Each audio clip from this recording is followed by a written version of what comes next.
इसलिए उनको भी परेशान किया जा रहा है। सदन में खड़े होकर के एक मुख्यमंत्री प्रदेश का बोलता है कि जो कोई अपने को शंकराचार्य नहीं कह सकता, फिर जिस किसी को कैसे तुम घुमाते हो, तुम्हारे लोग क्यों उसको प्रश्रय देते हैं? क्यों पुरी के शंकराचार्य जी के ठीक बगल में उसका शिविर लगवा करके उसको आप संरक्षण देते हो?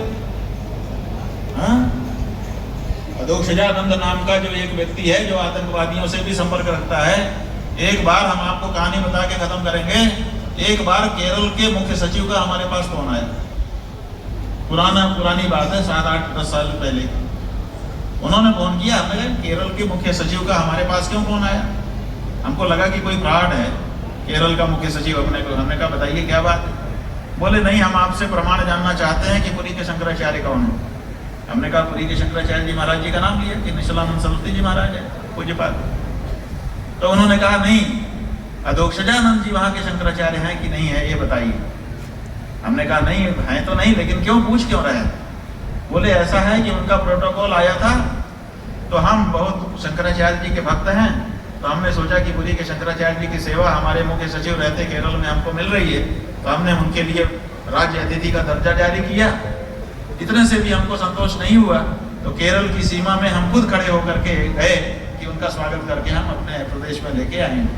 तो उनको हम लेके आ रहे थे, तो रास्ते में एक ढाबा पड़ा, ढाबे में उन्होंने गाड़ी रोक दिया और खटिया में जा करके ऑर्डर लेकर के खाने लगे। मैं अपनी गाड़ी में बैठ करके देखने लगा, मैंने कहा शंकराचार्य ऐसा होता है? मेरे को शंका हो गई कि ये शंकराचार्य नहीं हो सकता। इसीलिए मैं पहले आपको तो मैं जानता नहीं था, मैंने श्रृंगेरी में फोन किया। श्रृंगेरी वालों ने कहा कि हैं तो नहीं वो, लेकिन प्रमाण अगर आपको चाहिए तो आप उनसे, क्योंकि हम उस समय फर्जी शंकराचार्यों के विरुद्ध आंदोलन चला रहे हैं, तो हमारे पास सब प्रमाण थे। उन्होंने कहा कि आप हमारे पास प्रमाण भेजिए, तो हम इसके विरुद्ध कार्रवाई करना चाहते हैं। तो हमने कहा कि ठीक है, हमने भेज दिया। फैक्स चलता था उस समय, व्हाट्सएप नहीं आया था, फैक्स में भेज दिया। उन्होंने जाके इसको दिखाया और कहा कि महाराज या तो इसी समय आप केरल का सीमा से बाहर निकल जाओ, और नहीं तो हम आपको अरेस्ट कर रहे हैं। तो ये बाहर निकल आया। ऐसे व्यक्ति को शंकराचार्य बना करके उत्तर प्रदेश की सरकार के एक उप मुख्यमंत्री, वो तो बार बार वहां जा करके उनको व्यवस्था दे रहे हैं, ये सब कर रहे हैं। क्यों?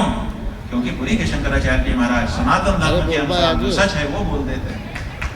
जो सच बोलेगा उसको परेशान इनके द्वारा किया। हिंदुओं जो यहाँ बैठे हो, वो भी जो सुन रहे हो, उनको भी हम कहना चाहते हैं, बड़भागी हो कि आपको ऐसे महान शंकराचार्य आपके समय में प्राप्त है, अन्यथा इतिहास में पढ़ने को मिलता है। शंकराचार्य भगवान की। लेकिन ऐसे महनीय आचार्य को भी जो लोग अपनी राजनीति के कारण समस्या में डाले हुए हैं, उनके बारे में आपको मोह त्यागना ही होगा। इतना ही कहकर दूर दूर से आकर के गौ माता के लिए जो आवाज आपने उठाई है, हमें कोई दिक्कत नहीं है कि कितनी संख्या है। संख्या का कोई सवाल ही नहीं है, क्योंकि संख्या उनको दिखानी है। सिंहों के नहीं रेहड़े, साधुन की नहीं जमात। ये भीड़ उनको दिखानी पड़ती है जिनको राजनीति करनी है। हमें तो राजनीति नहीं करनी है, हमें तो गौ नीति करनी है, धर्म नीति करनी है। हमारे यहाँ भीड़ का कोई महत्व नहीं है। हमारे यहाँ तो सच बात का महात्म्य है, और वो सच बात यहाँ पर उपस्थित होकर के ये संत महात्मा कह रहे हैं। हिम्मत नहीं है जवाब देने की। 40 दिन पहले हमने कहा था कि तुमने हमसे पूछा कि बोलो 24 घंटे में तुम शंकराचार्य हो, हमने 12 घंटे में बता दिया। हम 40 दिन का समय तुमको दे रहे हैं, बोलो कि तुम असली हिंदू हो। बोल पाए? क्यों नहीं बोल पाए? कहना चाहिए था ना कि आओ मेरे शरीर का कहीं से भी थोड़ा पार्ट नोच लो और उसका परीक्षण कर लो, हर जगह से मैं असली हिंदू निकलूंगा। क्यों नहीं कह पाए? खोखला है अंदर से मामला।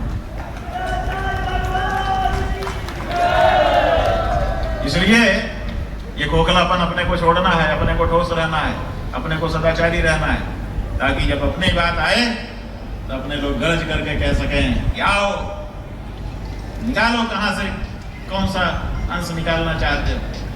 जिस भी रोए को निकाल करके डीएनए टेस्ट करोगे असली हिंदू निकलेगा।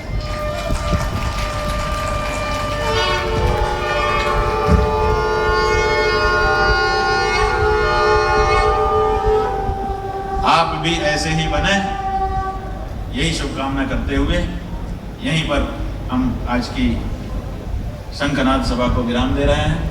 ये शंखनाद इतिहास में दर्ज हो रहा है और लंबे समय तक इसकी गूंज बहुतों को सुनाई देगी। हर हर महादेव, जय गौ माता।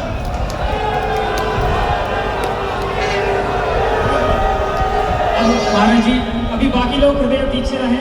महाराज जी श्री का आशीर्वचन हो चुका है, सबके लिए भोजन प्रसाद ले लीजिए। जो पत्रकार बात करना चाहते हैं महाराष्ट्र से वो सामने आ जाएं और पत्रकार लोग महाराष्ट्र से चर्चा कर लें। बाकी जितने भी अतिथि आए हैं सबके भोजन का प्रबंध है, सब भोजन प्रसाद लेकर के ही रहेंगे।